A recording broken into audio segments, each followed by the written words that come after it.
with a special bulletin. America is now under martial law. All constitutional rights have been suspended.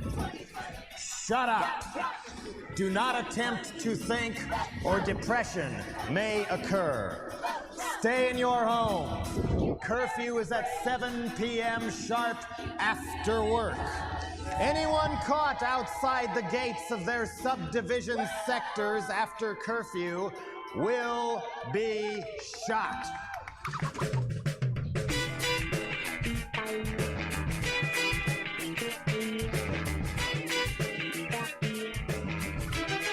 Yes, it is Friday, June 19th, 2020. Yes, it is Juneteenth during the summer of revolt. Welcome to Raging Chicken's Out the Coop podcast. Yes, maybe you get that from the intro today. You know, we had the Sound of Music with the Von Trapp family singing to get their way out of fascism. Now we got this family down in Oklahoma singing to get us back in. This is Kevin Mahoney, editor and founder of Raging Chicken Press. Each week I talk to our failed state survivor, Joey Fried Baloney, a.k.a. Sean Kitchen, about the good, the bad, and the ugly in state and national politics. In this week's show, Rayshard Brooks is murdered by Atlanta police for falling asleep in his car in a Wendy's parking lot. That Wendy's later burned to the ground. The autopsy concluded the killing was a homicide, and the officer who murdered Rashard Brooks is now facing felony murder charges and 10 additional charges. The same cop who killed Brooks was previously disciplined for the use of force involving a firearm. Workers United in Upstate New York, a union that represents more than 9,500 workers in the state, joined the call to kick the police union out of the AFL-CIO. That branch of Workers United joins the the Writers Guild of America East, a labor council in Seattle, and the Association of Flight Attendants and other unions, putting pressure upon the police union and the AFL-CIO in light of the national uprisings. Big primary elections in New York on Tuesday. Yep, AOC is fighting for re-election against another establishment plant. I mean plant as in the tree version. And establishment plant, but, you know, one of the same. And Jamal Bowman is looking to unseat Elliot Engel. That would be the sweetest thing ever right there, I think. Elliot Engel, one of the biggest hawks and kind of like warmongers in the Democratic Party, just may find himself the exit door on Tuesday. And Bowman even got the call from Bernie this week. So for what that's worth, get out there. You're in New York. You listen to this. Get out there and support Bowman. Get supporting Bowman. And the University of Cincinnati is calling for 12% permanent cuts. That's right. And they're using COVID-19 as the excuse. For those of you listening to this show on a regular basis, remember we had Brian Bailey from the University of Cincinnati's Blue Ash College last couple weeks back. He was on the program, and he was warning that this was coming. Oh, and completely unrelated, the University of Cincinnati's president, Neville Pinto, yeah, he's paid $666,000 a year, including a house and a car. Totally unconnected. A little closer to home, Florida man Daryl Metcalfe. That's right, Florida man Daryl Metcalfe. Daryl Metcalfe. Yep, he filed 5 impeachment counts against Governor Tom Wolf because of how the governor handled the coronavirus outbreak. By the way, that includes that there's been national studies now that's showing that Pennsylvania was in the top 3 of most successful responses to the coronavirus in bending the curve. So I guess Daryl Metcalfe didn't like that so much. Daryl Metcalfe wanted to join his fellows down in Florida and keeping the coronavirus real. Pro-COVID. You know, by the way, I think he's going to become probably one of the spreaders in chief since he's that Florida man that he is. And yeah, what do you say about Daryl Metcalfe's house in Florida? What do you think about that? I don't know, Daryl. We'll see. Anyways, Mike Turzai officially resigned as House Speaker this week, and then he took a job with People's Gas. Yes, no, and I don't mean the stuff that comes out of people's asses. No, I'm talking about People's Gas, oil and gas company. Yes, he's the head of he's the general counsel, the head of the general counsel for them. People's Gas recently merged with Aqua America, because what's better than gas and water? Right? And this job falls right in line with Mike Turzai's desire to privatize utilities. all over the place. That was his mantra. So he found his sweet spot. Black Lives Matter protests are still going strong in rural PA. Over 300 protesters showed up in support of Black Lives Matter movement in Hummelstown, Pennsylvania over the weekend. Freaking A, man. That's awesome. Gravy Seals, Wooder Isis, Gabagoons, and the Provolone Boys. Yeah, you come up with your own. It's fun. It's a game. Come on, join in. Well, another white vigilantes took over South Philly's Macaroni Plaza in order to defend the Christopher Columbus statue. Yeah, it was like a parody of The Sopranos. Yeah, but this time the Philly police were enabling and allowing the crowd of neighborhood fascists to attack and pummel Black Lives Matter protesters. I guess they were mad because they got about $19 million taken out of their budget. That's right, down in Philly. Not really, just transferred. I know. We'll talk about that, but... Well, it's removed from the direct administration of the police, right? So it's not a cut. It's a separate, we'll get into that. Yes, and Kutztown University and other PASSHE schools plan to announce the return to campus plans this coming week. Oh, they're gearing up for it. Yeah, from some of the demos that were sent to me this week about like how this wireless mic works and how it works well with a mask and a face shield. Oh, that's the first news that I've got as a faculty member of what the hell my semester is going to look like in the fall. Would have been nice to know that I'm supposed to be wearing freaking face shield and mask in the fall so I could plan accordingly. Oh, and then Kutztown, you know what they do? You know what they do to make things all the more enjoyable about return to campus? Oh, yeah, they hire robot owls at about $1,000 a pop for classrooms. I kid you not, these owls are like 360-degree cameras that can track you around this classroom so you can stream live and the whole conversation for anybody who wants to join in. What the hell world are we coming to, people? Seriously. And frankly, I don't have like anything for space news this week for today's last call, just because I don't want to, because I'm just not in that kind of mood. But I do got some beer news because, Free Will has been ramping up its kind of outdoor beer garden stuff and some of the releases for the fall. For the summer. God, look, I'm already thinking about the fall. They've got a Ride Down the Five. It's a Mexican-style amber ale featuring soft, beady malt character and balanced hop profile. That comes in about 5.4 ABV. And they've got one, which I'm totally bummed I did not get yet this week. It's called Wild Blueberry Cobbler Mash. A sour ale brewed with 3,400 pounds of wild blueberry puree, cinnamon, ginger, vanilla, and milk sugar. It comes in at 7.5 ABV. Oh, man. What I did get this week, though, was Pineapple Enrobed. It's a West Coast IBA brewed with pineapple puree. It's fantastic. And you know what? I got to kind of give another plug to the Strawberry Lemonade Rodfair, which is a Rodler with strawberry. And that's a very smooth summer, outdoor, easy sessionable, 3.9 ABV. That's a collab with Imprint Beer Company. It's so good. It's great summer beer. It makes you feel like it's summer already. And I got to say, I'm kind of on the New Trail Brewing bandwagon. I kind of like their stuff. I actually have a soft spot for Williamsport for a bunch of reasons, which I could talk about today's last call. But I was happy to see that some of their stuff was making its way down our way. And I was able to pick up a couple of their recent brews. It's Ascent, which is a hazy double IPA, which was fantastic. And a heliocentric ale, which is this kind of lighter ale, but it's brewed with tangerine. The tangerine just pops, fantastic. And in light of their kind of opening their outdoor space and moving into a new brewery, they are releasing this week Bomb Pop, right, which is a hazy IPA brewed with oats and conditioned on vanilla and raspberries. That's 7.2 ABV. And Heat Lightning. Heat Lightning is not the one I wanted to talk about, but I'm going to say it anyways. Heat Lightning is a double IPA brewed with a mixture of oats. It's really, really good. It comes at a 9.0 ABV. At least that's what people are saying. I really wish I could get out there this week and pick up some cans, but that's just not going to happen for a while. And their distribution network is not going to get it down to me, so I'm just going to plug them on here in hopes that they'll take me on and take pity upon me and hire me for my future job after the owl at Kutztown fires me. Anyways, tune in to Rick Smith's show on Free Speech TV this and every Saturday at 7 p.m. Eastern. You can stream the show live at freespeech.org or tune in to Dish Network, DirecTV, or through Free Speech TV app on Roku. Make sure you download Rick's daily podcast on iTunes, Podbeans, or wherever you get your podcasts. And you can watch him, too, on Twitter and Facebook. He streams that live for each night's show on 9 o'clock. And if we want a progressive future, we need progressive media. You can help support Pull No Punches, homegrown progressive media today. Become a member of Raging Chicken for those $5 a month. Just go to patreon.com/rcpress and choose your membership level. We're expanding our network as we prepare for the fight of our lives, for the fight for the future in 2020. We're all in for the fight. We even got YouTube pictures and everything, folks. Pretty cool. We're not asking you to break the bank. We're asking you to become a member for the price of a good beer once a month. Help keep the media in the movement the media. Become a member for a little $5 a month by going to patreon.com/rcpress today. Sean, man, here we are.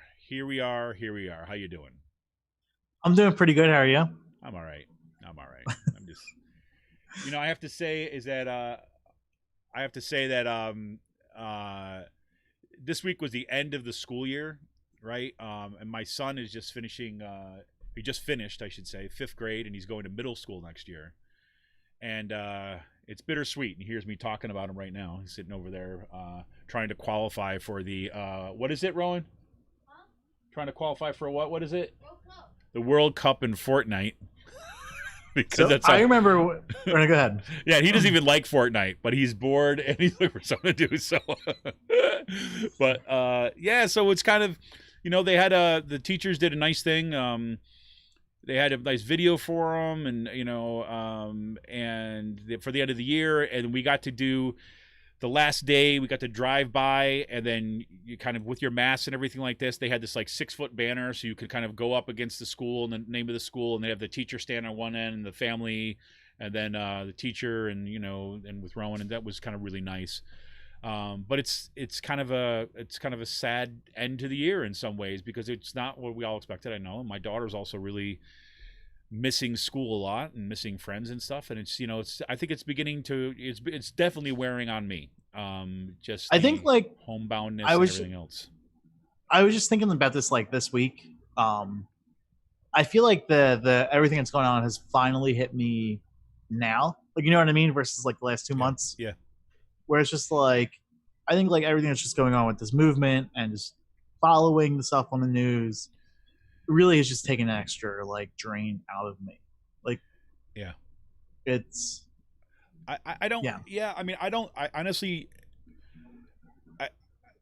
I feel like I should be in a very different place than I am right now, because I mean, the movements right now are the most dynamic and vibrant and amazing movements that I've seen probably in my lifetime. I mean, the global justice movement was like at that point, that was the high point for me, right? In like the end of the 90s into the early 2000s, where it was just, you felt this possibility, right? You felt this possibility, and it really felt like, you had a taste of what kind of a new world would look like or would feel like, and then it got shattered by 9/11, right? I mean, that just was wrecked.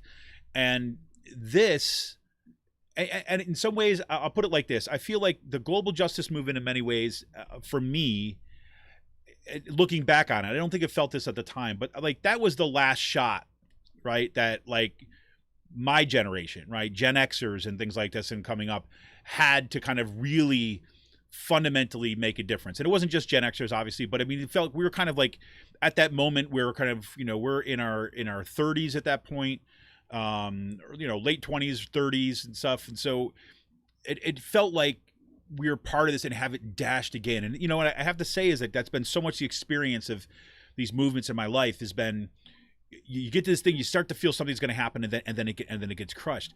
And then, then there was the reemergence with Occupy, right? Which, and that felt like, oh God, there's like a new, emergent of here. And I think right now in the history of Occupy and what Black Lives Matter have been doing and the kind of tactics, and seeing like really, I think millennials and Gen Zers kind of take this over. I keep on coming back to the fact that's our hope, right? And then I keep on thinking like, I should be out there and organizing all this stuff. And like, frankly, I'm here at the point I want to help and support as best I can, because it's time to just move over and get the hell out of the way and let sweep the floor of the past in some ways. I mean, for me, it's been fun going to this, like being 30 and doing this now, like, and not being an organizer, but like just being there in support. And then going there to take photos and stuff like that, I mean, like, it's very appreciative of the people like who are throwing this stuff, like, you know what I mean? Yeah. But it's also like, you know, offering help, like, hey, if you need help talking to the media or knowing how to like come up with a succinct statement on something, and like offer that communications help for them, like, you know what I mean? Like that infrastructure support. And like it's been fun. Like, I mean, I've offered that. Of course, no one has came out and asked yet, but it's nice going there and seeing who the protesters are and seeing like who these new leaders are. And I mean, like, the fact that like I think like 400 people showed up in Hummelstown. That's unbelievable. Like, yeah, no, I mean, like, I've been to, I mean, what's going on now, it's like something we've never seen in Harrisburg. Even like when Occupy wasn't really that big, but we're getting like 50. Dude, I don't think we've seen anything like this anywhere in in our memories. I mean, like, and the stuff that's like going on now in Harrisburg, getting like 150, 200 people out. That's how much like people came out for Occupy Philly events. Yeah. When that was going on. Like, and what was awesome about this, like, just being blown away by seeing 400 people cram all four corners of the square in Hummelstown. Like, these are deep red areas of, like, that's like one of the reddest areas of this congressional district is Hummelstown. I mean, it's interesting seeing like how many of these people coming out are Republican voters or registered Republicans, but it's also like it's interesting seeing who's not showing up either to these things. Like, no Republicans have showed up, neither of the county commissioners have showed up, and like these are their voters. This is like in their backyard, and it's interesting seeing like what's going on with that. Right. Right. But I mean, like, I don't know. I feel like there's hope with this. It's tremendous amount of hope. It's incredible. It really is. I mean, like, I listening to Sam Sierra this week, and we're, you know, like, we're only like maybe a few weeks away from this like turning into something else with like our pandemic response or lack thereof, the lack of another stimulus check, the lack of like, you know, the bailout's going to run out soon. I mean, like, it's going to be interesting, like how this becomes. I mean, I'm still in the belief that this is going to turn into an economic protest at some point too. I don't see how it can't. Right. I mean, it's already some of the links. I mean, we saw connected. I mean, if you look at what's happening right now, like, or what's been happening, like on the stock market, okay, like where there's like record increases, record profits, record kind of stuff, and that is all based on fantasy. Utter fantasy. I mean, not to mention the stock market means absolutely nothing for like whatever 90%, 95% of the country, right? Because whatever, it's just like that is like, you know, people at the top, right? Where that's their economy, right? But the fact that part of that, the only place that is connected to the actual economy, right, is that it's like at some point, you know, the rubber hits the road, right? I mean, at some point, money's got to start coming in. And everything right now is just bolstered on, like you're saying, like the stimulus checks, the unemployment benefits, on the kind of like money being pumped into corporations from the government. That's it. Right? So that's, I mean, like the $500 billion in looting that happened. Totally. I mean, it's like, that's what I mean, like, if we're going to talk about like looting, the real looting that happened was the fucking bailout that happened. That's looting, okay? Like, if you're upset about people looting stores and like Dolce and Gabbana and stuff like that, or like looting, like where the fuck's your outrage about the looting that happened that Mnuchin allowed? Yeah. Like unaccounted for, just hand out money to the rich. Like that, again, is like one of the largest transfers in fucking wealth, like probably in recent history. Yep. Within the matter of days, just like $500 billion went to the rich. Yep. Like, you're going to tell me, like, I mean, like, people have been home for the past 3 weeks. You think about, like, all the stuff that, I mean, the amount of, like, again, we were talking about this going into solidarity people had with, like, your mask protects me, my mask protects you, but also, like, staying indoors to protect your family and stuff like that. I mean, like, the amount of, like, that type of framework that was going into this. Yep. Well, and here's the thing, Joe, my wife was telling me yesterday, she heard this, she was listening to this story on NPR, right? And you're saying that right now, like, people are like spending like in kind of record levels, right? Not, well, I shouldn't say record levels, but their kind of spending is kind of increased dramatically, right? So people are spending their money again. But the people who are spending their money are the people at the kind of like the bottom half of the economic spectrum, right? And it makes sense, right? Because now suddenly they're forced back to work. They're forced back to do all this stuff. Their benefits are running out. They have to go out and buy all this stuff. So they're spending all this money, and they're finding out that a lot of that spending is happening on credit. Meanwhile, the people in like the top like 10%, 1%, they're not spending a dime, right? They're just taking all that loot that they just got, and they're just stuffing it in their dragon lairs. You know what I'm saying?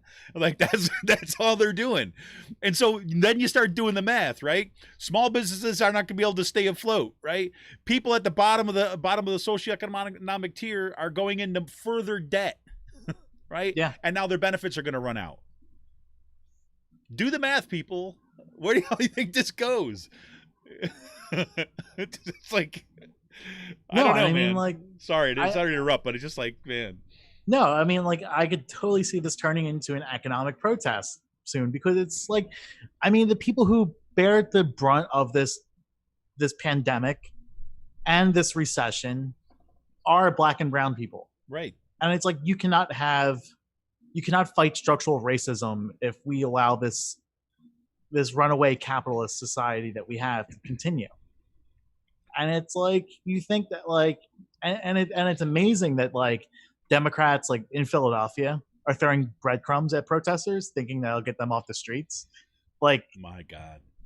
I mean, that's essentially, but that's happening everywhere. Like, I mean, like with the police budget, or like the bill that like the bill the Senate Republicans are putting together, you think like none of these reforms that people want systematically change the police culture. Yes, there was a ban on chokeholds in New York City, and guess what? Eric Garner died of a chokehold. Yeah, like these trainings happen, and guess what? Like we're talking about things that don't structurally change, like the way we do things. And I mean, like cities are responding with, okay, maybe we'll send out social workers to deal with like dispatchers and stuff like that. Like it's, I mean, yeah. And I'm telling you, I think if anybody, do you ever listen to the Benjamin Dixon show? I have not, but I listen when he goes on Sam Cedars' podcast. His show, right? If people have not listened to the Benjamin Dixon show, you need to get on that right now, right? You need to if you can become a patron. That's awesome. I support his show. I'm a patron of his show. I'll put that out there right now. His show right now, and it has been for the past several weeks, is on freaking fire, right? The point that you were just making there about, it needs to become an economic protest. Benjamin Dixon is laying out why this needs to be this right now. The challenge, the movement right now is bringing together the struggle against capitalism and the kind of like a white supremacist culture. And it's and he's not doing it in some sort of kind of like big ideological, I'm going to talk about Marx and no, he's talking about the history of oppression and how capitalism is now implicated in every single thing that is going on right now. And his show is just off the hook right now. So get out there, check out the Benjamin Dixon show. You can listen to the first part for free, and then the full show is there. You have to be a patron for, but he's just on fire. I highly recommend it. Anyways, sidetrack. Sorry. No, but again, it's going to be this is going to become an economic issue soon. I mean, like, yeah, like it's. I guess we should talk about. I mean, like we saw what happened in Atlanta last week. So let's go. Yeah, get it. Yeah, I know we haven't even talked on like any of the show notes. Yeah, we're gonna like instill in like, hey, Sean, what's going on? How the hell is your mental health these days? Mine's not so good. Right? So yeah. It's like, so the Rayshard Brooks murder in Atlanta, right? This guy who was killed because he fell asleep in his car, right, in a Wendy's drive-through, near a Wendy's drive-through, right? And he apparently had been drinking. He failed a breathalyzer test and so on. right? And that, if you watch that video, I know that probably like kind of a whole bunch of you have already watched that video, right? You know, this right, This and guy- that a whole bunch of you already watched that video, so I'm not going to go kind of try to retell it or something like that. But I will say that if we're in a place where falling asleep in your car, even if you had more to drink than you should have, leads to your death. I don't know what else you need, right? We already know everything that the police are going to say and their protectors are going to say about, well, they were afraid for their lives, and well, he grabbed the taser and oh, he ran away. He shouldn't have done that. I don't care. Anything that starts with, death. I fell asleep in my car and that's what I did wrong, ends with me dead, needs to end. Period. Those people should not have guns. Those people should not have tasers. They had his freaking car. They knew where he lived. They didn't need to kill him. Come on, people. Don't buy the bullshit. Yeah, like all they do is usher her home and like deal with it in the morning. And then it's also the type of thing where it's like, don't call the fucking cops on these things anymore. Like, you know what I mean? Like, if Exactly. I mean, it's no, and no, I mean, I would hate to be the person who actually called the cops thinking that they would handle it properly, and like this happens. Like, I mean, it's, I mean, it is just it's insane that like it got to this point. Like, I mean, I look at it like this: Dylan Roof was able to get a fucking Burger King Exactly. after he killed 9 people in a church after a racist induced like Yes. killing. And he was protected by the police and escorted kind of gently. And come on. Yeah. And you know, even bring it down to this level, right? The level of, imagine, flip the script a little bit here. Imagine if all police officers, right, the thing that they feared and hated the most and was told was the evil on this planet were white supremacists, right? Imagine what the treatment would be of someone like Dylan Roof. You know, what that treatment would look like. How he should be treated. And all those people showing up with AR-15s, everything to state capitals, and their big like beards demanding that they get their haircuts. All them white folks protecting their white supremacy, what little crumbs that they've got because of their freaking white skin and their guns. Right? Think about for a second if the police hatred was directed toward those people. And if the people that they saw that were on their side, that they were actually protecting, were the most vulnerable, were communities of color. Imagine just that thought experiment, just for a second, how that dynamic would look differently. Like walking up to that guy, what would it have taken to say to Rayshard Brooks and say, hey, look, man, okay, look, you've been drinking, put you over here, give you a breathalyzer. Look, you should not be driving your car. Let me tell you, look, you gave us your idea. You want to ride home? We'll give you a ride home. Make sure you get home safe. We're going to have to issue a citation because you're driving here. Here's your ticket. Right? But we're going to make sure you get home safely tonight. We're going to drive you home. And if you feel uncomfortable with us driving you home, I'll tell you what, we'll you know, you got money for a cab, we'll call you a cab, make sure you get home safely. Imagine that world. Right? In that world, we have That would have safety. happened. Probably would have happened if that was a white driver.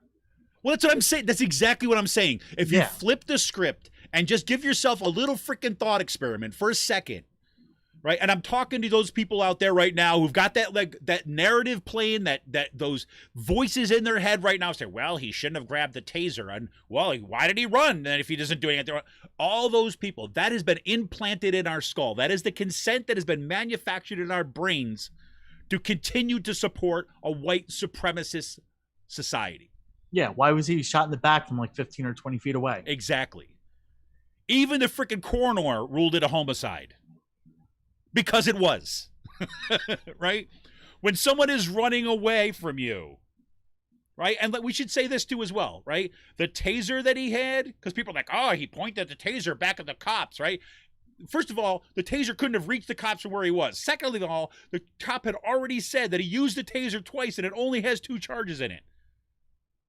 So if the cop that used that taser knew that it was empty, there was no threat of someone running away from you. Except that you might have to break a sweat and go chase him down. And tell him, hey man, listen, everything's going to be okay. We just want to make sure you get home safely. No. They shoot him in the back. And again, I'm a white guy, right? I'm not telling any person in this country, right, who's African American or a person of color, things like that. I'm not telling you anything new, right? But I'm talking about those people with the freaking voices in their head that kind of have that nagging thing in the back of their head. Well, maybe I don't really understand everything. No.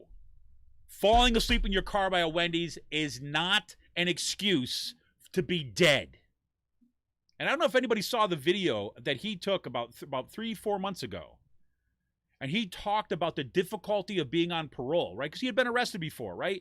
He had been arrested to come out, and he was talking about the struggle to kind of be there for his kids and what it means to kind of be treated like an animal, right? He's being interviewed about kind of like, difficulties and struggles to make it through. And they put that stuff up on Twitter, man, and it freaking broke my heart. As it should everybody. But the solution of this is not kind of like, put out the blame game, blame the victim. Like banning chokeholds is one of the limit things of your imagination. Yeah. This is why we say defund the police. This is why. Yeah. And this also, is why the police union should be kicked out of the AFL-CIO. This is why.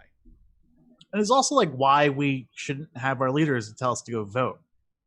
It's like, no, we voted for you, do something. Yeah, that's right. Don't tell us to go vote in 5 months. No, do something now. Yeah, and and again, like that's why I look at the what's going on in the streets across this country right now, and I can't think of anything else that you want to see more of. And so, I mean, people are taking it in their own hands, right? And I'm saying, we're going like 3-4 weeks straight now. Yeah. I mean, the media has stopped covering it, but it's still going on. Yep. I mean, it's amazing how quick MSNBC has stopped covering these protests. Yeah, no, exactly. They're right back to COVID-19. That's their safe space. Because the COVID-19 case, that allows them to think just about bad Trump. Yeah. Bad management. Because that's really what they are, right? I mean, they're the news of the kind of liberal-leaning managerial class. That's who they are. So, anyways. It's amazing. Quick shout out to... What's that? Go ahead. Oh, no, it's amazing how every time I turn on MSNBC, it seems like Chuck Schumer or Jesus Christ, Pelosi or whoever. Like who's the guy down in Maryland? The fucking the House leader, the whip. I'm drawing a blank. Steny Hoyer. Steny Hoyer. Yeah, it's like every time I turn on MSNBC, it's like one of those 3 or 4 people are always on. Or Adam Schiff, right? Yeah. He's like, really? I mean, what my brain started to kind of turn to mush, right? I had like whatever the Maddow show on in the background last night as I was doing some work. My brain was turning to mush when I hear like some interviews of them kind of trying to compare what's going on now with Trump after some because Bolton's book just came out, and so from one autocrat to back another. On Russia. What's that? Back to the Russia. Yeah, right. Story. Well, he says like he overheard Bolton's China say that he wants to win. What's that? Or how like Bolton's a traitor for not like speaking up during impeachment, but he went out and like got the book. Yeah, I mean that's John Bolton for you, dude. Like, I mean, I'm telling you, if you're not a journalist, if you're not a journalist and you spend any money on John Bolton's book, freaking shame on you. I swear to God. I mean, seriously. Just because one fascist is against another fascist doesn't mean that you support that other fascist. I mean, come on. Yeah. Especially with a mustache like that one. But anyways, just quick shout out to Brian Bailey. Brian Bailey just kind of joined the stream. Just want to say hey. And yeah, we'll be talking a little about UC in a bit. Because what's going on kind of in Cincinnati and Ohio is just a precursor. Well, I should say a precursor. It is a window into what is happening in communities across this country, and frankly, is going to be happening here in Pennsylvania. And I even look at my job, and I feel my time is limited at this point, as are a lot of my colleagues, as is a lot of what I hope that higher education would be. But more on that in a bit. But we have a primary this week. Yeah, big primary this week. Sean's getting the ball moving. Yeah, no, I mean, like sounds like I've got things to do this weekend. Nah, I'm debating on what I want to make for dinner, like all day. So, like, is that what you're looking at, recipes on your little things you're going through? No, I'm looking at my Twitter. But yeah, big primaries in New York on Tuesday. You remember Cuomo tried to cancel the primaries, right? And we're seeing why right now, right? He wanted to try to cancel the primaries, not because he was worried that Bernie Sanders was suddenly going to surge in the state, right? No, because so many his liberals, fucking budget's going up in flames. Well, his budget's going up in flames, number one. Right. Number two is that you actually got some real progressives that are that have a shot of unseating some more establishment characters. I mean, remember, he already lost his power center in the state. What the fuck were they going to do? Just like let the incumbents slide through? Yeah. Are you serious? Like that was the plan? Like just canceling the primaries outright? And yeah, technically they can do that. Democratic Party doesn't have to do that. The Democratic Party can just have something else. Right. There were no plans. It was like canceled, and then what? They were like, "Oh, we'll figure something out." So we have the party itself is going to choose who, and then who do you think is going to get that nod? Right? It is amazing how fucking scummy New York Democrats are. God, like, oh my God, they're freaking horrible. Like, yeah, like it's just amazing how corrupt New York politics is, and like the Democratic machine is just like, I mean, it's one of the worst. Like. And we do it, like Dems do it to themselves up there too, which makes it even worse. Exactly. It's not like they're trying to stop Republicans from voting. No, they're trying to stop like progressive Democrats from voting, and that's it. No, yep. I'm telling you, this is the legacy. In some ways, it's a legacy of the mob in New York. I mean, it's like that, and I don't mean like one-to-one correlation per se, but in terms of like how power structures got established in the state of New York. Right. And, the mob had a big influence on that and that kind of mode of engaging in politics. And it's all, it's freaking corruption. It's Tammany Hall politics. There you go, man. It's corruption writ large. But, the primary is going to go through. And of course, AOC is facing a challenger this year. Last night, fucking crushed. Yeah, which is great. Which I mean, it'd be like another vindication like we saw with Summer Lee, right? I mean, yeah, I was about to say, so Summer Lee had the highest turnout percentage in the state of I think she had like 50 or 60% turnout in her district, which is fucking unheard of during a pandemic. Like, you could just hear like in her district, right? When they put up that dude, right, to face her in the primary, like her whole district said at one time, "Oh no, you didn't. Oh no, you didn't just do that. Fuck no. Oh no, you didn't." Now they're like, "That's it. We're gonna bury this guy." Right? Oh yeah, I mean, like the whole entire progressive community, like black community out there, and also like her organization, like you did nothing but just like poke at the dragon, and pissed it off. You poked the bear in the eye. You just like. Exactly. Yeah, you just went up, and he got, curb stomp. He lost by 50 points, and now her organization is stronger than ever. And I was looking at some other things.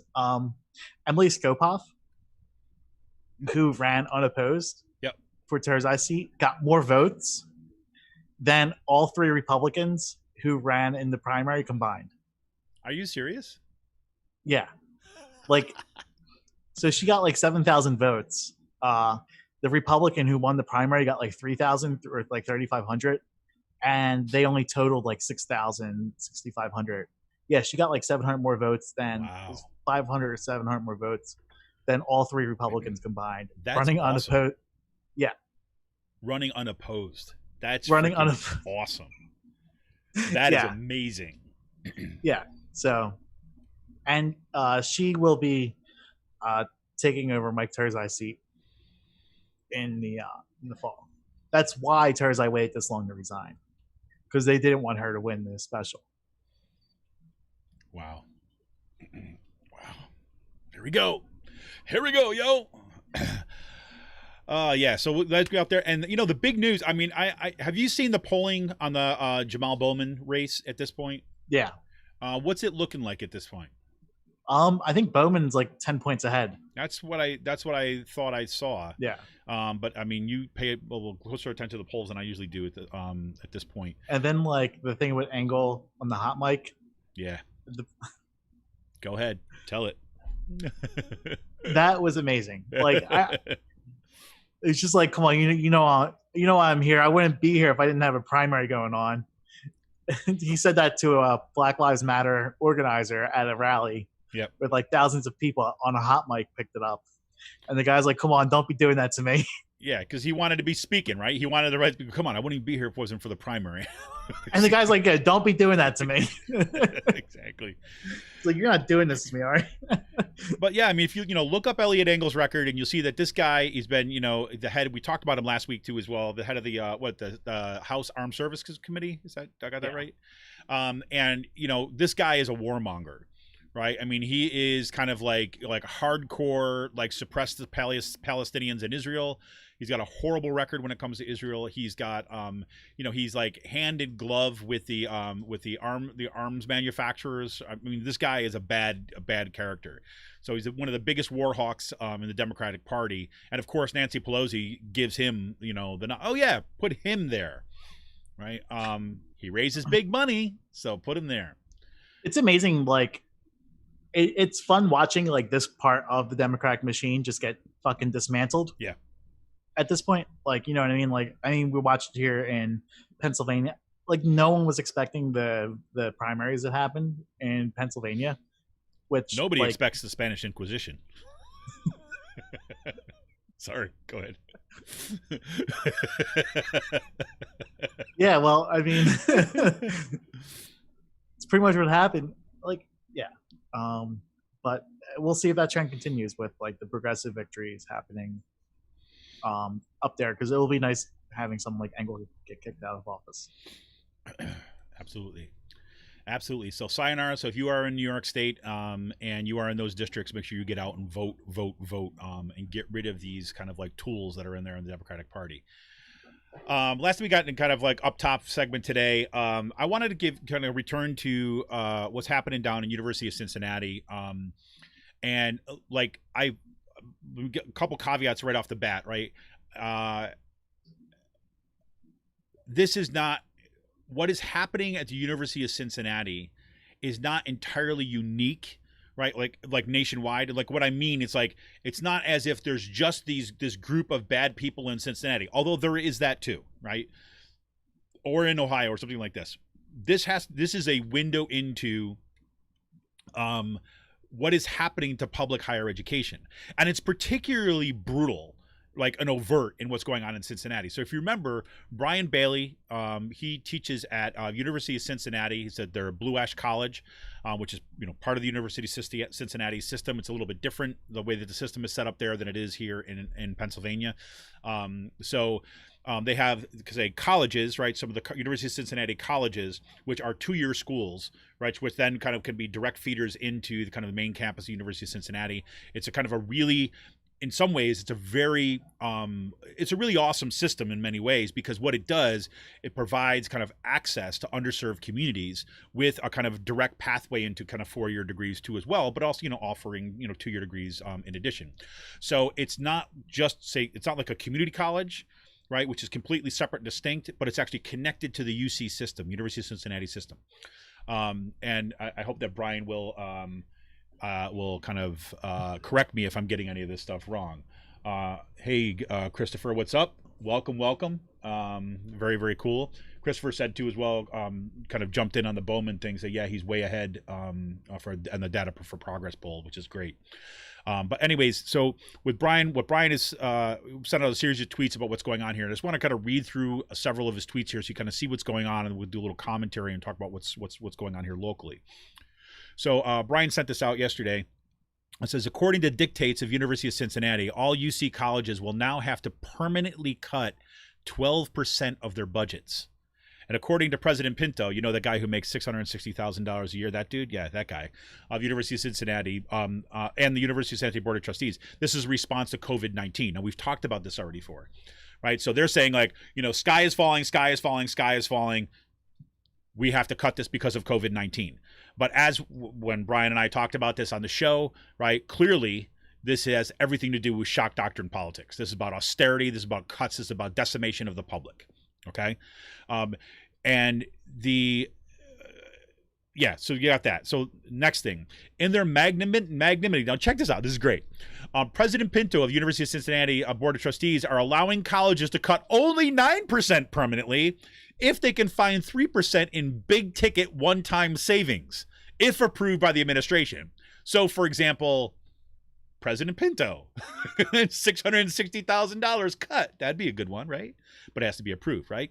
So, you know, they could be generous. We're talking about 12% permanent cuts to the University of Cincinnati, each college at each campus, okay? Or we'll give you, we'll only take 9%. We'll only take your left arm, right? If you decide that you got some other big ticket items you want to cut. But of course, they're not going to cut the sports program, as we talked about when we had Brian on the show. For a college like UC Blue Ash, this is his school, right? This is a monstrous ask. And this is where everything that we were talking about before, about the connection between what's happening with Black Lives Matter movement and what's happening in terms of the economic devastation that is being wrought right now, and the kind of, the runaway redistribution of wealth upward through these kind of corporate giveaways through our federal government and bailouts. This is where this all comes together. So we are a regional 2-year college working on a shoestring budget. UC Blue Ash, and this is borrowing from Rob Giolelli, I can't remember, is the most diverse college in the university, serving the most students of color. We have, I think, the most number of Pell-eligible students in the system. More from him. When you consider that we have focused exclusively on undergraduate education, we have, pound for pound, the biggest impact on undergraduates throughout the entire university. Then Bailey comes back. The cut is complete and utter bullshit. I agree. UC Blue Ash is being asked to sacrifice exactly because of the services we offer. In this way, vanity projects like the NCAA Division I sports and a building splurge can continue on at University of Cincinnati, while the most vulnerable and the people that are most likely to be left out of that system are going to be doubly impacted by a place like University of Cincinnati Blue Ash. Right? So this is a perfect example. They're doing this over the summer break. They're making these enormous cuts, and the cuts are going to be disproportionately impact poor communities and communities of color. Right? That is white supremacist capitalism writ large at this through the lens of public education. Right? Now, this is not, I mean, we could reproduce this same kind of analysis in every other public sector that we're seeing and most other job areas, frankly. Right. But this is a perfect example of why I wanted Brian to come on the show when he did. Right. Because he was able to kind of his analysis and his what he's been posting up on Twitter have been kind of spot on. And frankly, it's the kind of thing that I think people here in Pennsylvania need to be paying attention to. Right. And, you know, I wish I was that guy who had the kind of like the energy that Brian has, you know, to get this stuff out when it comes to PASSHE. But in some ways, I feel like, you know, like I've been there. And I feel like this stuff is kind of has gone out into the void. Well, the void has got to be like got to reopened up, and light's got to be brought into this because this is coming hard. And I've not been encouraged about what we're hearing from our higher education unions in the state at this point, including my own, in terms of the desire, the need to fight back. So this is kind of where we are. I strongly recommend. I put a link to the tweets. I didn't read all of Brian's tweets. I put a link to his tweets. That's the Twitter thread in the show notes today. Do check that out, and I encourage you to follow him and follow what's going on at University of Cincinnati, especially if you are folks that are listening in the higher ed. This is kind of what's coming for everybody if it's not already on your doorstep, right? Just saying. Okay, so and I want to thank again. We're gonna have at some point I'll kind of set this up with Brian to come back to give us an update about what's going on, because I think that was a super kind of education. Christopher Ellis just chimed in too as well. Said they're going to come after Medicaid, SNAP, and University of Cincinnati and housing, etc. Trying to move money to charter schools. Great, that's super. Anyways, yeah, I don't know. I could go on and on about this, but Sean's giving me the "come on, let's move on" thing, so I'm just gonna go ahead and do that. But so we're gonna come back. I'm putting a tweet up. You can keep going. Yeah, no, that's okay. That's fine. Yeah, you're like, okay, I'm sorry. joking. Oh my God, I know. Look, everybody. I'm a little bit. I know I'm a little bit off today. I got a mixture of kind of. This is like a totally unplanned podcast. Yes, I mean I've got a total like mixture of kind of like despair and rage right now, and kind of seeping exhaustion in the midst of all this and trying to figure out. Well, I don't know, whatever. I could go on and on, but I'm not going to do that for this one. Maybe I'll just have to do a kind of a separate patrons only one where I just kind of like spill my guts about what's going through my brain. So I will do that. Anyways, all right, so we're going to take a quick break, and when we come back after this, we're going to talk a little bit about stuff a little closer to home, and we'll start with, our good friend. And why he's going to become the spreader in chief. So this is Kevin Mahoney, editor and founder of Raging Chicken Press. Thank you for joining us. Thank you for those of you who've kind of jumping on our kind of YouTube stream. That's fantastic. Please make sure you're sharing this out to your friends. Let them know that they can hop on and comment and kind of join the discussion. So we'll be back right after this quick break. And remind you can go to patreon.com/RCPress and become a member for as little as $5 a month. This is Kevin Mahoney, editor and founder of Raging Chicken Press. I'll be back right after this with Joey Fried Bologna.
Welcome back to Raging Chickens Out the Coop podcast.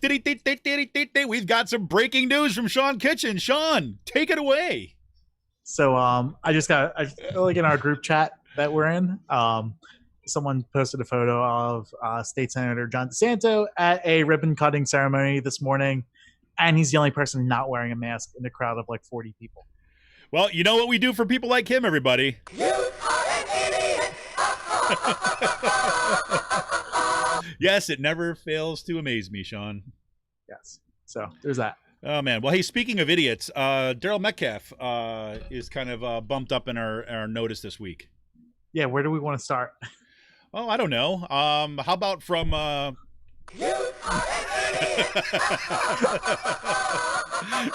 guess it's as good as place of any. Let's start with the impeachment. So, Governor... So he filed impeachment, 5 articles of impeachment. I don't know why this is breaking news. People were covering it. I don't know why this was newsworthy, but he filed 5 articles of impeachment against Governor Wolf for his handling of the pandemic, his tyranny, and his success in making Pennsylvania one of like 3 success stories in the whole entire country when it comes to smashing the curve. Yeah. So there's that. And then love that. So I mean, like, seriously, I mean, and he also so it was also pretty funny. Like, I'm sure the reason why he did this was simply for fundraising purposes, like because it's an election year. So the PA Dems turned around and they sent a fundraising email out for this, and Caruso put a tweet out. My friend from the Dems, my friend who does their digital, said, "Yeah, we're making a lot of money off of it too." So it gave the Democrats a really good fundraising opportunity, and they're just, bringing in a good amount of money because Metcalfe wants to throw his red meat out there to the base. Oh man. Oh, and we shout out to Shanna. Shanna, welcome.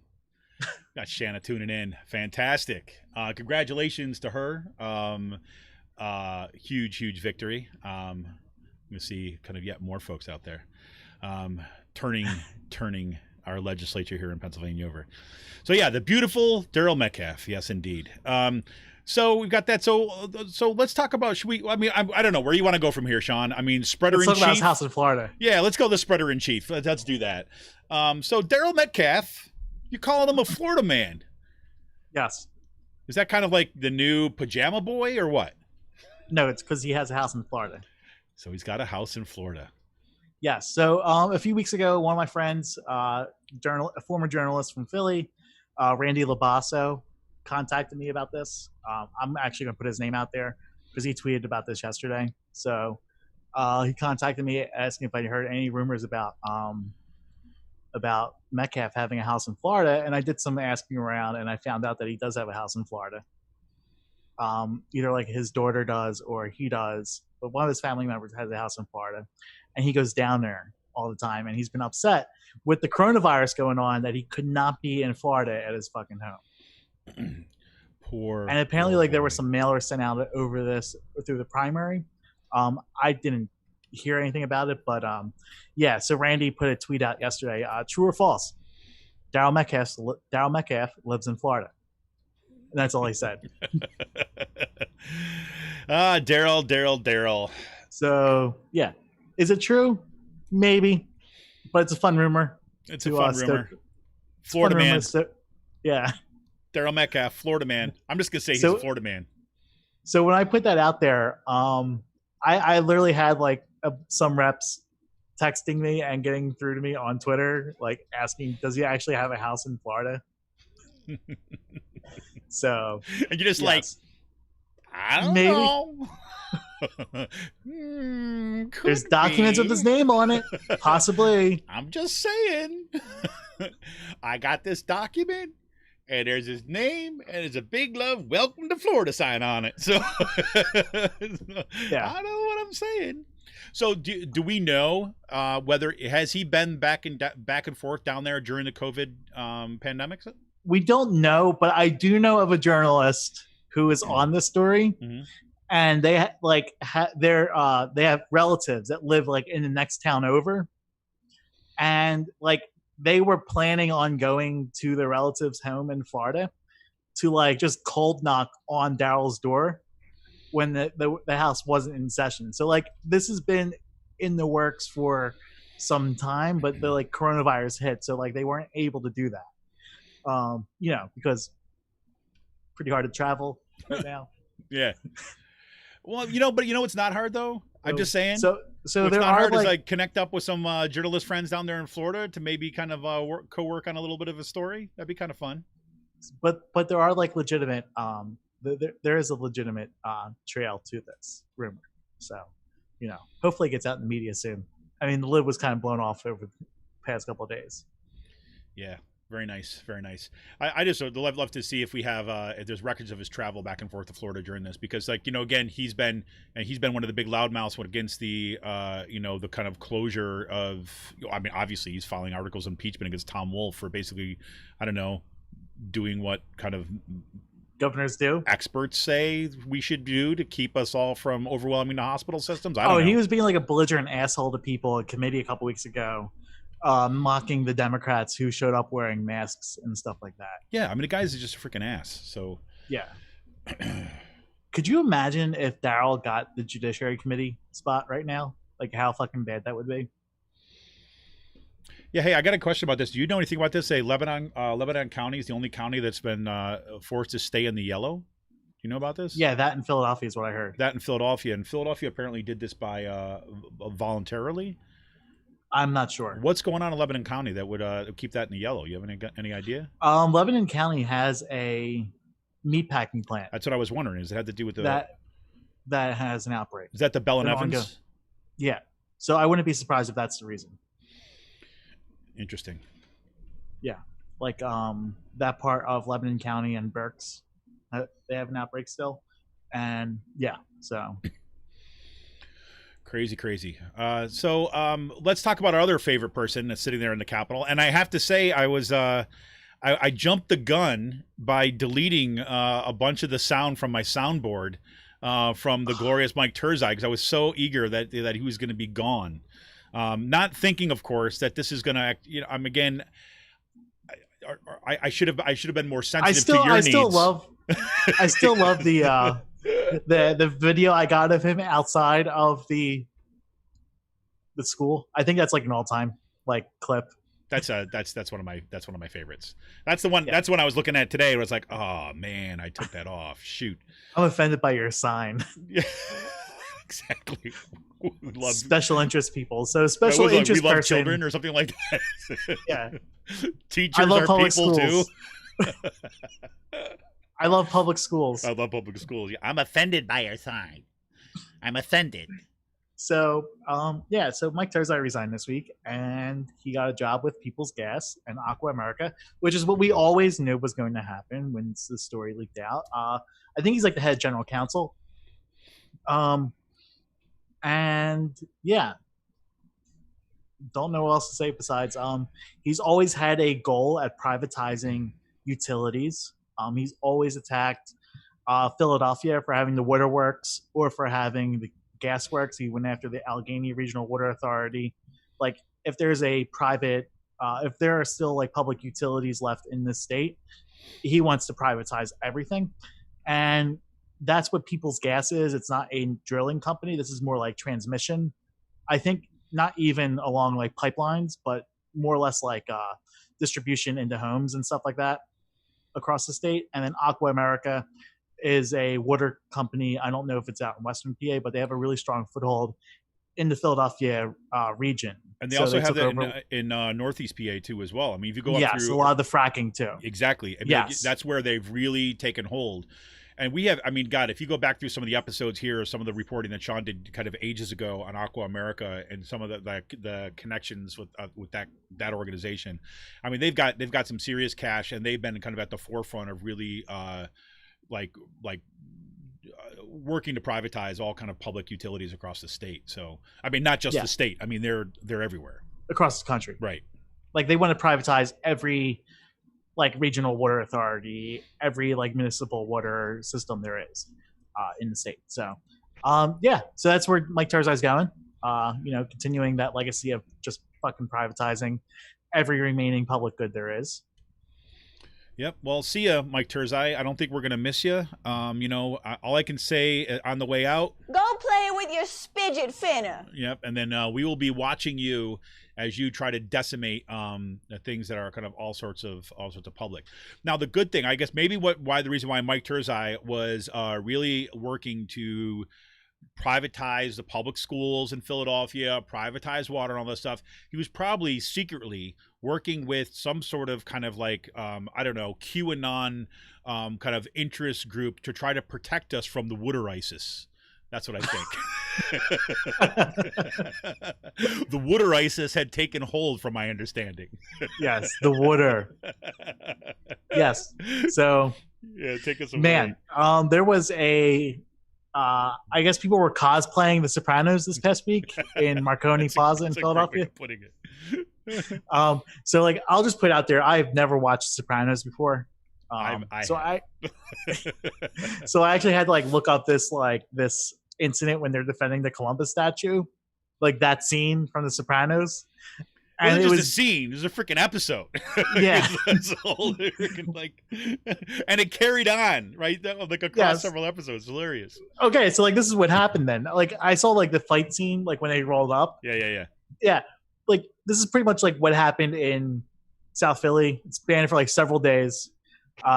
This person, business owner who owns a pet salon, who happens to be a member of the gay community, put out a tweet asking the local city councilman to take down this Columbus statue in South Philly. And people saw the tweet.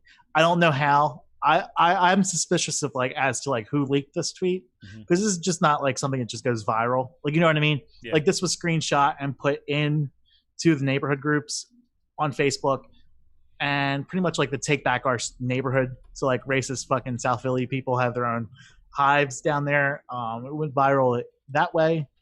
And then, like, literally every racist in the neighborhood showed up to protect the fucking Columbus statue.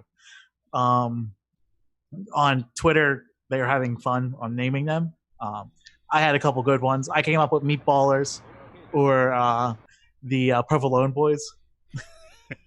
There you go. But they came up with Gravy Seals, Water Isis, Gabagoons, which I thought were just like hilarious. Well, I have to say, I've uncovered some sound from the actual protest. I don't know if you're gonna be able to hear this because I have to play it directly from a YouTube stream. But I hope you'll be able to hear it afterwards. But so for everybody out there, so this is some stream. I guess it's breaking news here. Oh, Massachusetts! Here it is. Announced plans to disrupt Monday's Columbus Day Parade in Newark. Council Chairman Del Redclay, professor of cultural anthropology Stop blowing your nose. I want to hear says this. council members and supporters will lie down in the path of Columbus Day marches, quote, in protest of Columbus's role in the genocide of America's native peoples, unquote.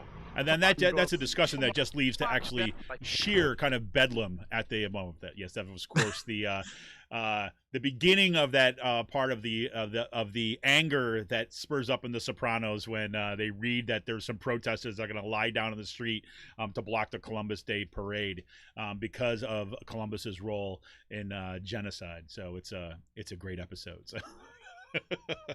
And like so I mean, this spans for like 3 or 4 days. Eric went down there and he was filming and he got charged by someone. I know someone who got their nose broken by these goons. And like the Philly police enabled these fucking assholes for like 3 days to just do whatever the fuck they wanted, which just like, it is astounding how like the cops will just enable these people. Yeah. Who are like, literally like either they're off-duty cops or they're construction workers. Yeah, well, we saw this in Fishtown too, right? I mean, right after the kind of when we saw the first big kind of upsurge of protests around Black Lives Matter stuff, we saw the same kind of stuff. We got these guys, a bunch of and then like Proud Boys baseball bats, and so like there was actual like aftermath because like the mayor enabled this. The Rise Above movement, RAM. That white nationalist group, other white nationalist groups are using video from Fishtown and the Columbus statue as propaganda now in recruitment tools. And because of like, the police chief enabling these fascists to do this. That's right. I mean, like, and she's done this before. Like, this is the second time she's enabled. She either has had her police department attack left-wing protesters or allowed like far right-wing groups to just do whatever the fuck they wanted. I mean, she allowed this in Portland, and she's allowing this now here in Philadelphia. So that's freaking nuts. I mean, like it got pretty serious. But I do want you to know, Sean, that Christopher wants you to know that it is anti-Italian discrimination that you have not watched The Sopranos. So just put that in your pipe and smoke it. Just saying. Crazy. All right. Sean's like, why can't I see this? But yeah, so okay. So anything else you got that's going on down there with this? Not really, no. Not really. Well, one thing we should say, you know what, we kind of glossed over this a little bit. I did want to just talk briefly about what we're seeing in Philadelphia and in terms of the cuts to the police department, because you may have seen these headlines that are out there about, was it $19 million a cut from the police budget? Now, Sean rightfully pointed out at the beginning, these are not actual cuts. I think the first thing that should be said is they stopped any increases from happening. Right. And that's the mayor wanted. That's good. Mm-hmm. That they stopped like $33 million in increases or like $20 million the mayor was going to give anyway during the pandemic while cutting a bunch of other programs. And the money that was going to go to that is going into cultural arts funds and neighborhood stuff that needs to get funded to like actually have a good community system. So there's that. But well, it also should be said, right? So part of what's happening here, right? So here, let me pull up this one part. Oh God, it just kicked it out for me. So basically, they're transferring. yeah, they're not cutting per se, right? So this is kind of important. This is important for a couple reasons. The reason why I wanted to pause on this, right, is that so they're basically taking two parts. Let me see if I can pull this up real quick. I'm sorry, which also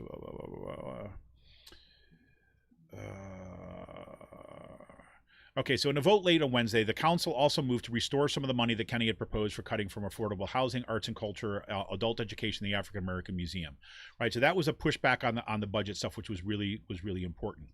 But so here it says, but the $14 million of the funding for this, there's supposed to be like this cuts to the police department. The funding would simply be diverted into a different part of the city budget by moving crossing guards and public safety enforcement officers out of the police department.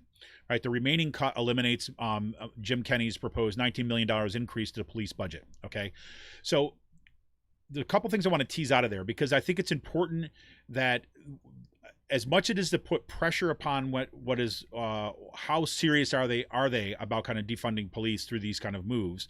That's important, but it's also important not to simply be reactionary about this and see the fact that they move these things out of the police department as being kind of like, not real cuts or not really defunding the police or so on.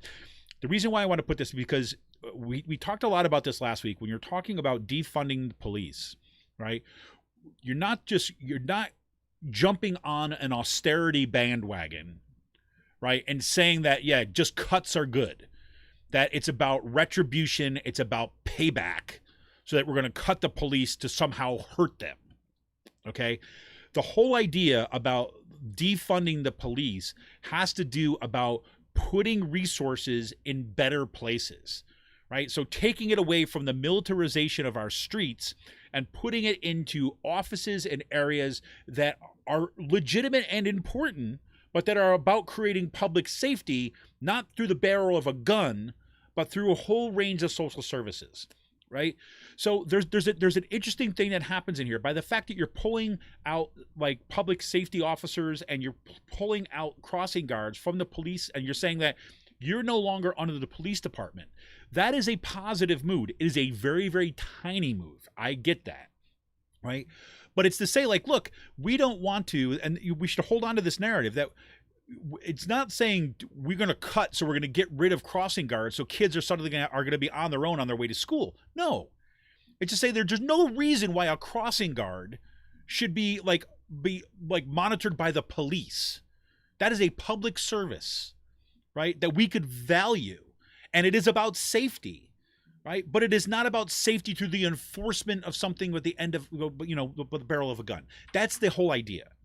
And the more that we move these things that are about protecting people and ensuring that people safe, like say, for example, we go back to the Rayshard Brooks thing.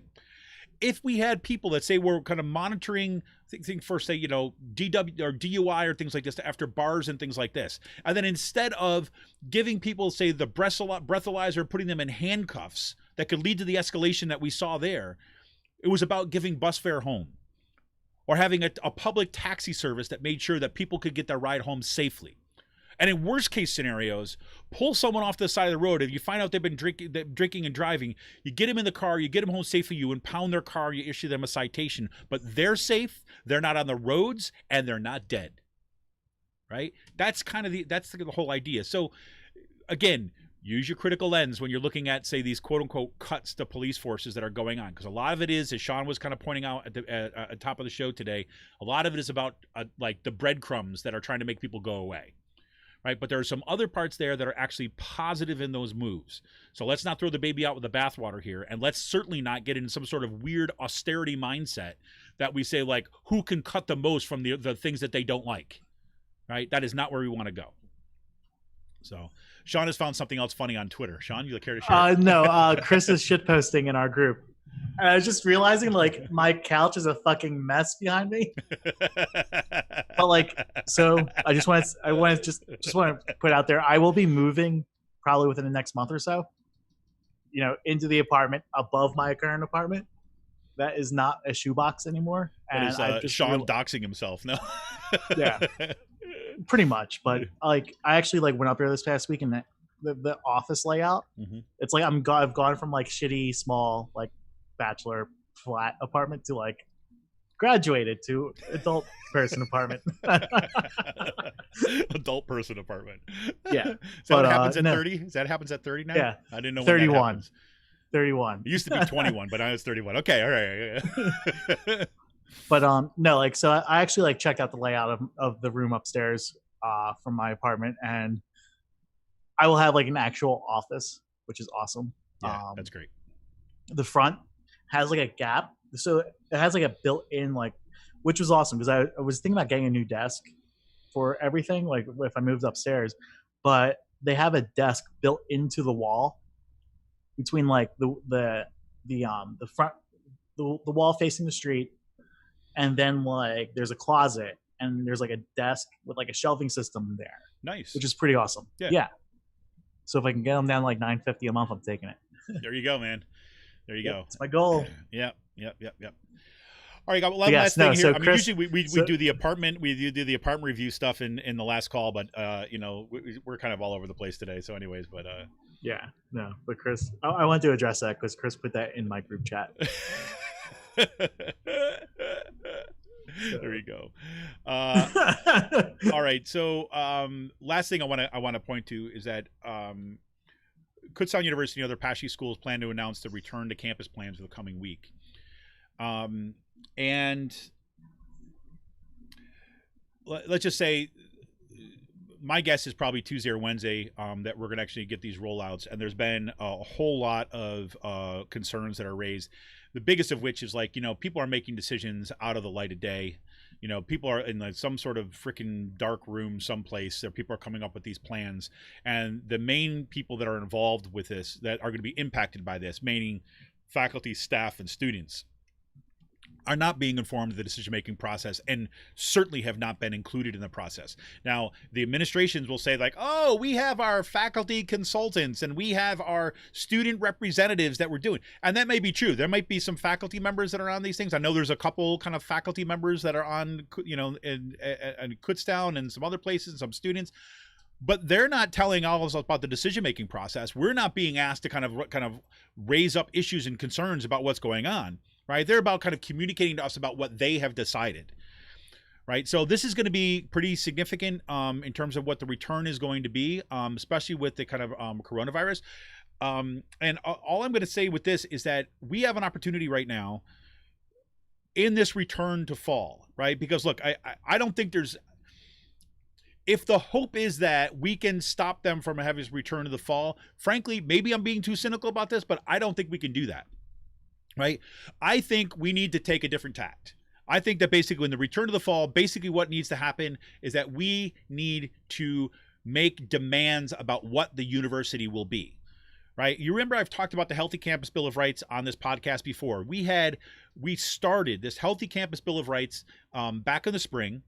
And we had groups of students and staff and faculty members. We had some organizing help and things like this that we were all kind of getting together thinking about, look, we're sick and tired of fighting these battles in our isolated areas, right, in our silos.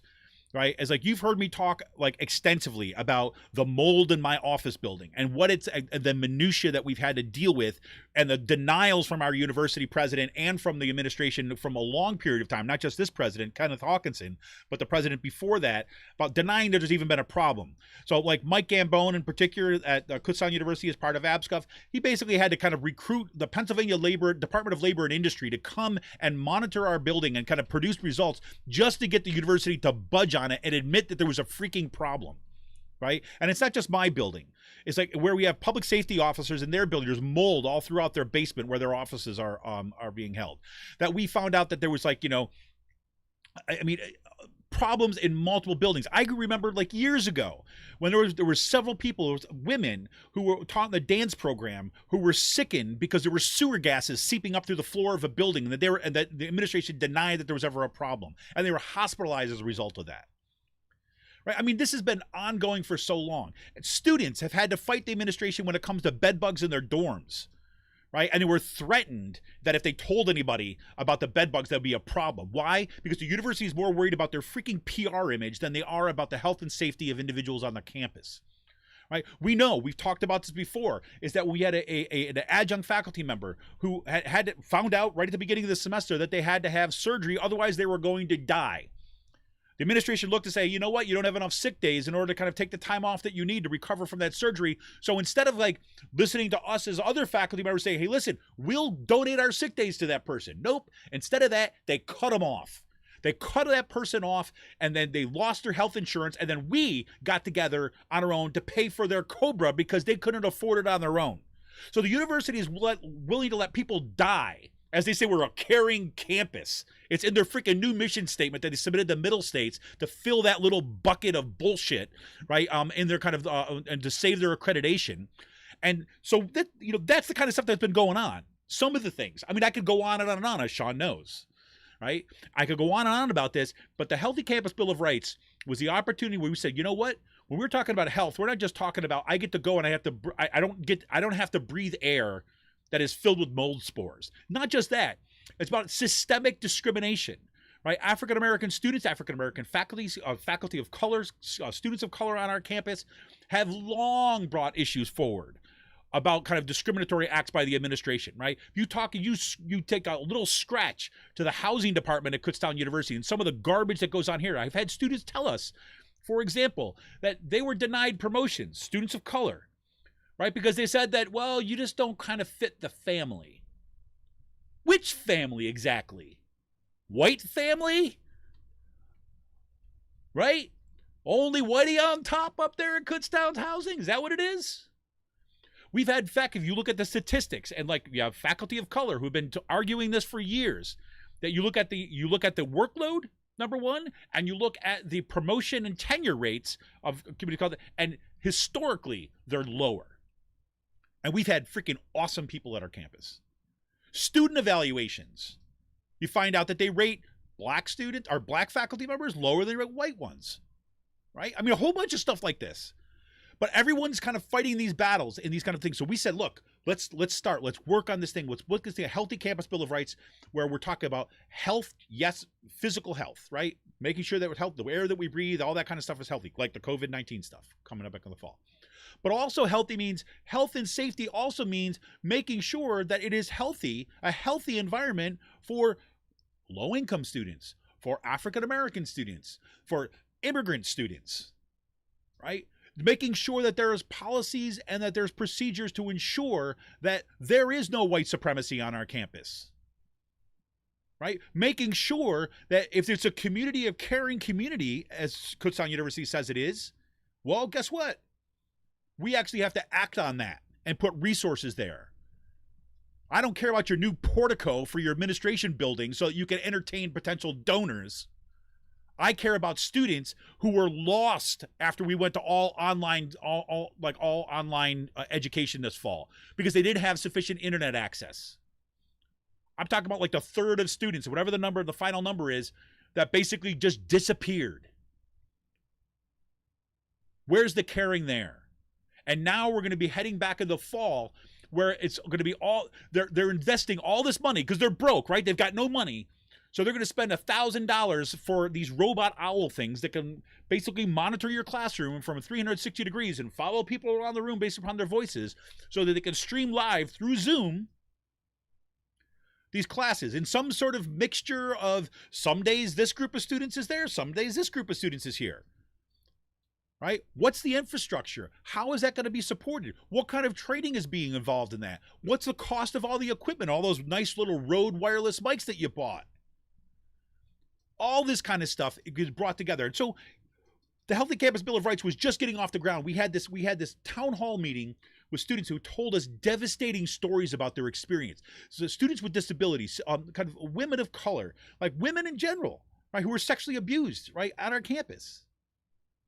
And their treatment. And we said, that's it. We're all full time. And then right after that, shortly after that, we get COVID hits. And then we've had to kind of redo all this stuff. Well, not no more. So next week, we're going to get plans that are going to come out from the university administration. And that university administration is basically saying that they've, not just our campus, but across the they have some plan. And we're all going to get told what it is. Well, we think at that when that plan gets released, right, we think we're going to have a little meeting. We're going to have a little online meeting where we're going to have to bring people aboard and we're going to say, look, what are your concerns going forward? because I think we have to be in a position where we are going to make demands before we go back. And I don't care if you're a Kutztown University campus, Westchester campus, Clarion University, Penn State University, Pittsburgh. I don't care where the hell you are, right? You should be making demands of your university administration, right? Let's say we need to be safe. We need to be healthy. And we don't just mean make sure that we have 6-foot social distancing.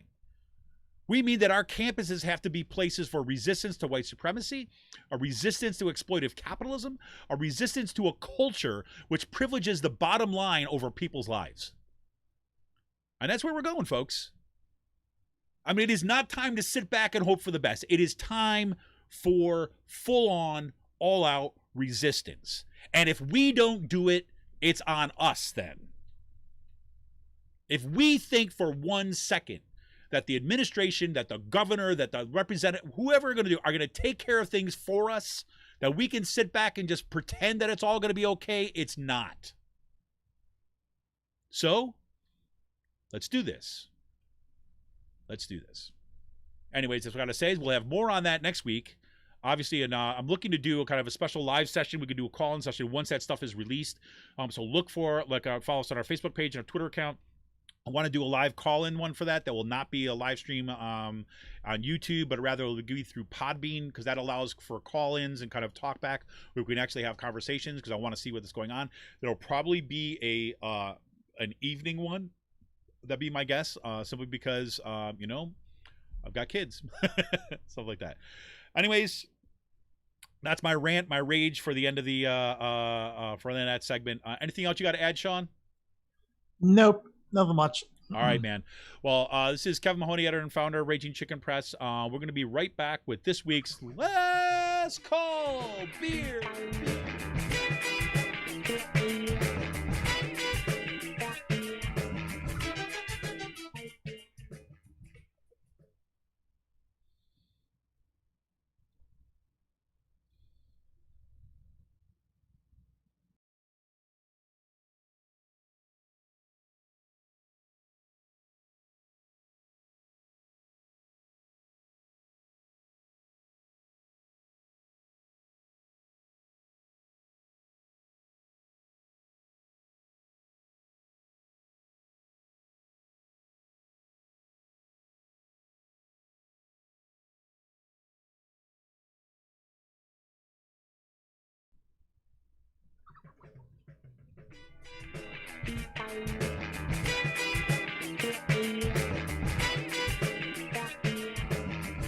Welcome back, everybody. This is Raging Chicken's Out to Coop podcast. Last Call is a place we talk about beer news, we talk about space news, we talk about everything else that's on our mind that hopefully gives us this transition into the weekend. So, one, I have to say, I didn't put any space news up top. There's a bunch of kind of really cool stuff that was going on this week. If you're kind of a space geek like I am, one of the ones to watch in terms of my ongoing kind of galactic capitalism critique that have been kind of slowly developing on this channel over the years, is that SpaceX, as you know, we talked about this extensively. SpaceX had a successful launch of kind of manned spacecraft or human spacecraft. Humans basically launched from U.S. soil to the International Space Station for last Saturday or 2 Saturdays ago, and the Crew Dragon, which is their capsule, is performing extraordinarily well. So they actually extended the mission so they could even do some additional tests with it and things like that while they're up there. It marked the return of human spaceflight to U.S. soil, but most significantly in terms of where kind of my lens always goes is it was the first time that NASA is now outsourcing human spaceflight, this human spaceflight program, to for-profit corporations like SpaceX. So we're going to see probably sometime this summer, we're going to see a similar sets of tests that are coming from Boeing. Boeing has got its own capsule that it is kind of supposedly getting ready and prepared to go back and forth to the space station. And this week, actually, SpaceX actually had they got the approval from NASA to reuse the capsules, right? Because before, basically, what SpaceX major innovations have been, they've been able to kind of, I won't say perfect because nothing's perfect, but perfect in a loose sense, the reusable rockets, right? So they've been able to kind of launch the rockets, and at least the first stage rockets been able to return to Earth, and so that's kind of dramatically reduced the cost of kind of keep this space stuff going. And now the capsules used to have to be thrown away after the first one, but now, like the space shuttle program, those capsules now seem to be, they got the go ahead to approve them for reuse as well. So they're, I believe I was reading that up to 5 times they're going to be able to kind of reuse them, assuming everything goes okay. Now, just remember, just put a pin in that, because once we hand things over, obviously we know, to for-profit corporations when it comes to kind of human spaceflight, or any spaceflight for that matter, the incentive is for profit, not for people, right? So what's going to happen to safety protocols? What is going to happen to things? Now, so far, NASA has been kind of pretty stringent on its kind of testing regimes, but we shall see, especially with Mike Pence, his fingers all over into that and his desire to get closer to God in the heavens. So we shall see. We also should see some tests going up about additional stuff about the rockets for the Artemis program, which is, of course, their return to the moon in 2024. At least we'll have that set it out. So we shall see. But who knows? Maybe Joe Biden will take over and will keep us right here on Earth. We don't know. So that's what I got first. I'll say that about space news. I guess I kind of calmed down and got some of my stuff out of the way a little bit. I do have to say is that free will, as you'll know, that we talk about. I talk about Free Will Brewing every week, and probably they're in the town that I live in, and I love what they're doing with the community. Last week was a huge boost that they came out and kind of support of the protest, right, and support of Black Lives, support of Black Lives Matter. That was, I think, a bold move in the craft beer industry. I was very, very happy to hear it. And it seems that they're also kind of are working out some of the kinks of their giant outdoor beer garden, and they're getting those kinks out of the way and stuff where they're starting to bring out some more releases. So 2 things notable this week. At the beginning of the week, I went and I got some Pineapple and Robed. This is a West Coast IPA. It's brewed with pineapple puree and hopped with Citra, Simcoe, Columbus, and Chinook. It's a classic West Coast characteristics with grapefruit, fresh pine needles meld with tropical pineapple and candied orange notes, create a full body and flavorful experience at 7.7 ABV. And yes, I am reading that directly from their site. So this is, I want to be clear, this is kind of how they describe it. That's great. That is a really excellent, it does not drink like a 7.7 ABV beer. It drinks much lighter than that, very kind of refreshing and summery. So I picked up some of that. I also picked up some Safe Word, which is their habanero IPA, which I just absolutely love. They had that available again. And also I bought some additional strawberry lemonade Rodfair, which is this kind of very light Rodler, which is kind of, Rodler's beer mixed with lemonade. But it's a strawberry lemonade, and that's a very light drinking 3.9 ABV. Those are all awesome summer beers. But after I went and I bought my beer, right, literally later on that day they announced the release of these 2, right. One is called a Ride Down 5. It's a Mexican style amber ale featuring a soft beady malt character with balanced hop profile with a crisp clean finish, perfect for kicking back into this. And may we recommend a lime, right. At 5.4 ABV. I've been dying to try this. I heard it's going to come out. I've been trying to try just a kind of like nice little sessionable ale. But more importantly, like if you have not tried Free Will's mashes, you need to. They're so freaking good. And this one, I cannot believe I missed it. I'm going to have to go out and get some at some point this weekend. But Wild Blueberry Cobbler Mash. It's a sour ale brewed with 3,400 pounds of wild blueberry puree, cinnamon, ginger, vanilla, and milk sugar. And like the rest of the mash line, it's like got this very soft, pillowy body, and that is true, right? It's just got a really nice mouthfeel. And it bursts with, say, fruit sweetness, this time rounded out by pie crust spices and smooth vanilla to top it all, 7.5 ABV. So some great stuff coming out from Free Will. They do have their beer garden open, but it's all weather dependent. But you can go to kind of freewillbrewing.store. You can order online for pickup. They do a great job with their pickup. It's usually ready pretty quickly. I mean, there's been times I'll order it at my house, and before I could even get in, drive over there or even walk over there, they've already got it ready for me. So it comes up, on your phone. You get an announcement when it's ready to go pick up, or you can actually enjoy cans right there in terms of the beer garden. I do want to I've been increasingly intrigued by New Trail Brewing up in Williamsport, in part because I got a soft spot for Williamsport. My son Rowan, his name comes from Williamsport, a name that we saw on a plaque on the side of a building there. I just actually love the feel of that town. I could get into some other day about why I like it, but I was happy to see in Wegmans down in Montgomeryville. I did some grocery shopping. They actually had some new trail that I had not had yet. They have one. It's called Ascent. It's a hazy double IPA, and this is their description: brewed with a slew of wheats and oats, precariously hopped with cashmere, citra, and simcoe. Big notes of freshly cut peach, candied citrus, and mango flesh, and enjoyed long days. It comes in at 9.2 ABV. That was delicious. It surprised me. In part because the thing was so creamy smooth. It just had a really nice feel of a nice hot day yesterday. And they have this other one. It's called Heliocentric Ale. They also picked up there, which is it's a lighter ale, but it's got tangerine in it. And unlike a lot of other ones that I've had with tangerine, the tangerine in this one just pops, right? You get that sharp tangerine, really nice tangerine kind of tingle, and it goes here. But so they had both of those, so shout out for both of those. And I wish I could get up there this weekend to check out their new releases. They got Bomb Pop, which is a hazy IPA brewed with oats and conditioned with vanilla and raspberries. That's a 7.2 ABV. And also one called Heat Lightning, a hazy double IPA, a mixture of oats, hopped with Galaxy, Citra, Mosaic. That's supposed to be really good from what I read reviews, and that comes in at 9.5 ABV. So anyways, that's my long list of beers for the week, Sean. I know. So it's like, I just had, it's been I don't know. It's like, I feel like I've been kind of treading ground for a bit because, I think a lot of the new releases of different beers, craft breweries around the state of, been kind of tamped down a bit, obviously, because of the coronavirus and stuff. But now you start to see these ones coming out, and I feel like I'm ready for summer, and this is kind of helping me with that a little bit. So, yeah. So that's what I got. So what do you got going on, Sean?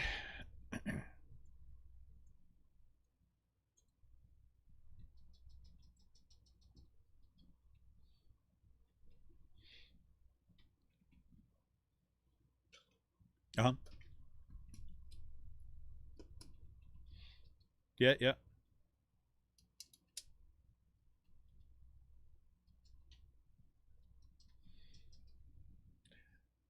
Oh, the beautiful one. I was wondering why, because I kept on seeing this, the pictures reappearing in your Twitter feeds and things like this. So,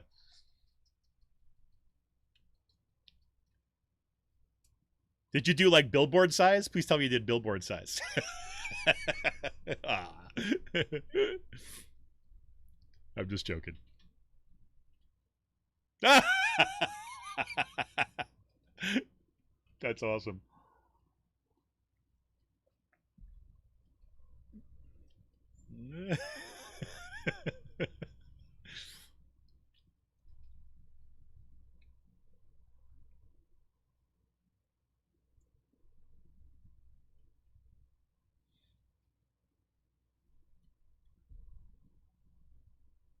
Uh-huh.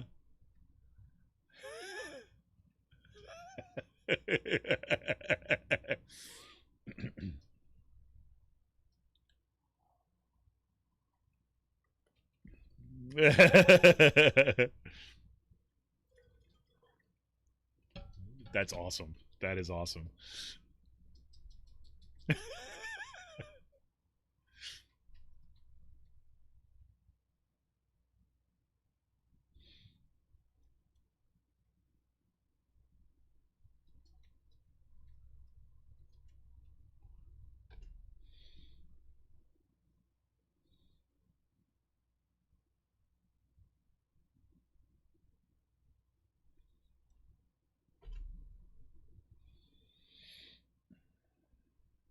Good.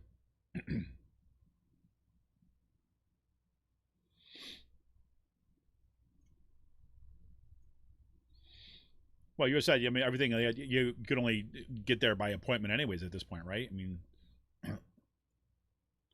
no, but I mean, like, that's how he kind of runs his business. I mean, yeah.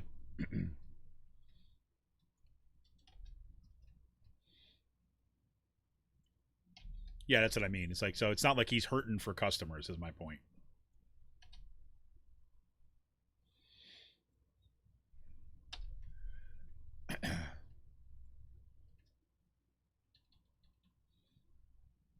Yeah.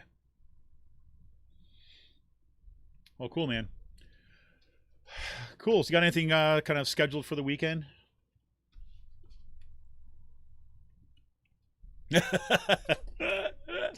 Well, I'm gonna finally put the finish putting the stairs on my back deck because like my deck refinishing project began like last October, and then I finished the bulk of everything kind of, I don't know, a couple months ago, and then we had some of the fascia that kind of came that you put on the sides that came in, and my son helped me put that up, and then the last piece of it is just I was hoping I was gonna be able to reuse the stairs to basically to put it, I just kind of take off the old stair boards and put on new ones, but it's too rusted, so I just got to rebuild the stairs, do that, and I'll be finished with that. I'm gonna try to get that done, and then who knows? I hope I'm gonna have some time just to kind of sit outside and stare at the sky. That's like really. No. This is my house. This is my house. Like we did that. Yeah, no, the other one up in that's like my wife's family's kind of little place up there. Was they got that we were building the deck, right? So that's from the ground up. We're building that one. That one started also like in spring. No, we put up the posts last time we were up there. We put up the posts, and we had it throw us a little bit of a curveball because it was we're kind of using this kind of composite stuff, and long story short is basically they change between. We built a side deck, like just a little kind of landing to kind of get in on the side. We built one of those out of the stuff several years ago, and the company that sells this stuff, it's just come from Lowe's. It's like Lowe's is kind of like low end store brand or whatever, but it's they changed the way that they deal with their posts. And so we were planning on the old version without really going through all our materials and actually see how they did it, because we were just assuming it was the same, and it wasn't. So it kind of threw us behind a little bit. But we did finally get up the posts and the railing posts. Everything else is done, right? So the railing post up. So next time we go up, we'll be able to start laying the floorboards and putting up the railing. So that's we're closing in on the ends, which is good. But it's a huge thing. It's like literally the size of the living room. So it's 20 by 10 or something like that, or 20 by, so it's like a 20, something like that, 20 by 10. So it's a pretty big space, which would be nice. So got a nice view off that, kind of looking at Red Rock Mountain. So it's, which is up where Ricketts Glen State Park is. So it's cool. Yeah. Been a long time coming. Still can't drink the water up there because it's in fracking country, but whatever. So it's like still hauling water to places. So that's what that is, but that's what it is. Yeah, got all the methane mitigation crap in that thing. I swear to God. But it is what it is. It is what it is. Yeah. So before anybody has this image of them around in some castle on the hills, think again. Well, cool, man. Well, I guess it's gonna be a hot one too as well for this weekend. Hope you're gonna stay cool up in your parts and all that fun stuff. Cool. I have to say, for whatever reason, I feel a little bit better after today's show than I did before today's show. So that's something, I guess. That kind of surprised me, I have to say. So, all right, man. Well, we'll take it easy, and we shall. Yep. Oh, here. This is great. I just found out that Yep. Oh, never mind. I'll tell you afterwards. Anyways, so thank you all for pointing all out. We're gonna put in the rest of the sound into the full podcast. So I had a sound issue here with the last segment on the YouTube stream. So we'll get that kind of corrected, and we'll put up the sound of the podcast. Sorry about that. We had a lot of beer recommendations. So, and Sean basically just talked about how he loves everybody and misses everybody and can't wait till everybody is whole again. No, I'm just kidding. So, all right, man. So sorry, everybody here. I'll make sure that we have Sean for one last goodbye. There he is. Now you should be able to hear him. Sean, say goodbye to everybody. Have a good one. See you, Chris. All right. Well, thanks to those folks who hopped on our YouTube stream today. As you can see for that last segment there, we're still getting say some of the kinks out, which is why it's been taking so long for us to stream live to begin with. And frankly, the kinks have to do with me managing multiple things at once, in terms of both our streaming platform and the YouTube stuff, and switching between scenes and making sure that we've got these transitions and stuff, and sometimes I just I miss a step. So I'm learning. Thanks for pointing it out. Everybody's there at home. I appreciate it. We'll go from there. All right, everybody. This is Kevin Mahoney, editor and founder of Raging Chicken Press, sitting here once again with our failed state survivor, Sean Kitchen, a.k.a. Joey Fried Baloney.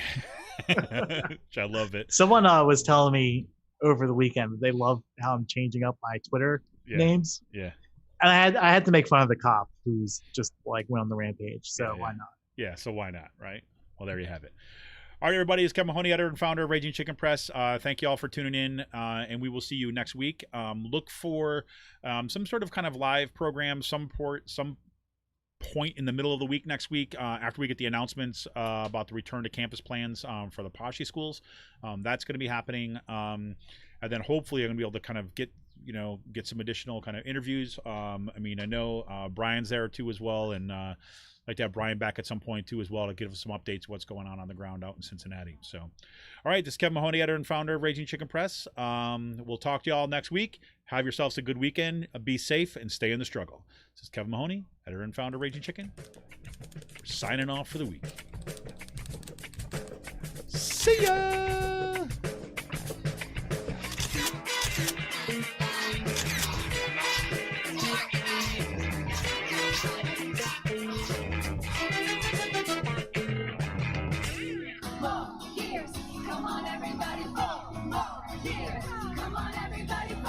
We interrupt this program with a special bulletin. America is now under martial law. All constitutional rights have been suspended. Shut up. Do not attempt to think or depression may occur. Stay in your home. Curfew is at 7 p.m. sharp after work. Anyone caught outside the gates of their subdivision sectors after curfew will be shot.